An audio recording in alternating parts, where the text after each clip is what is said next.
നമ്മുടെ ഫെഡറൽ ബാങ്കിന്റെ ATM pin number നമുക്കിങ്ങനെ എളുപ്പത്തിൽ ATM കൗണ്ടർ വഴി ചേഞ്ച് ചെയ്യാം എന്ന കാര്യത്തെ പറ്റിയാണ് ഇന്നത്തെ വീഡിയോയിൽ നമ്മൾ നോക്കാനായിട്ട് പോകുന്നത്. അപ്പൊ നമുക്കിനി കൂടുതൽ കാര്യങ്ങളോട് തന്നെ പോകാം. അപ്പോൾ ഇതിന് ആദ്യമായിട്ട് തന്നെ നിങ്ങൾക്ക് അവൈലബിൾ ആയിട്ടുള്ള ഫെഡറൽ ബാങ്കിൻ്റെ ഒരു ATM കൗണ്ടറിലോട്ട് പോവുക. അതിനുശേഷം കൃത്യമായിട്ട് തന്നെ നിങ്ങളുടെ ATM കാർഡ് മിഷനിലോട്ട് ഇൻസേർട്ട് ചെയ്ത് കൊടുക്കുക.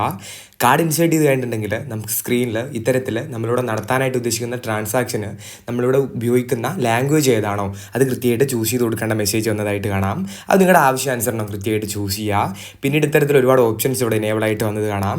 അപ്പോൾ നമ്മളിവിടെ നടത്തുന്ന ട്രാൻസാക്ഷൻ ഏതാണോ അത് ഇവിടെ ചൂസ് ചെയ്ത് കൊടുക്കേണ്ടതായിട്ടുണ്ട്. നമ്മൾ പിൻ നമ്പർ ചേഞ്ച് ചെയ്യാണ്. അതുകൊണ്ട് തന്നെ റൈറ്റ് സൈഡിലുള്ള പിൻ ചേഞ്ച് എന്നുള്ള ഏരിയയിൽ കൃത്യമായിട്ട് ടാപ്പ് ചെയ്യുക. പിന്നീട് നമ്മുടെ പിൻ നമ്പർ എൻ്റർ ചെയ്യാനായിട്ട് അവർ പറയുന്നുണ്ട്. അതായത് നമ്മളിപ്പോൾ യൂസ് ചെയ്തുകൊണ്ടിരിക്കുന്ന പിൻ നമ്പർ ഏതാണോ അതാണ് നമ്മളിവിടെ എൻ്റർ ചെയ്ത് കൊടുക്കേണ്ടത്. അതിനുശേഷമാണ് നമ്മൾ പുതുതായിട്ട് സെറ്റ് ചെയ്യാനായിട്ട് ഉദ്ദേശിക്കുന്ന പിൻ നമ്പർ എൻ്റർ ചെയ്യേണ്ടത്.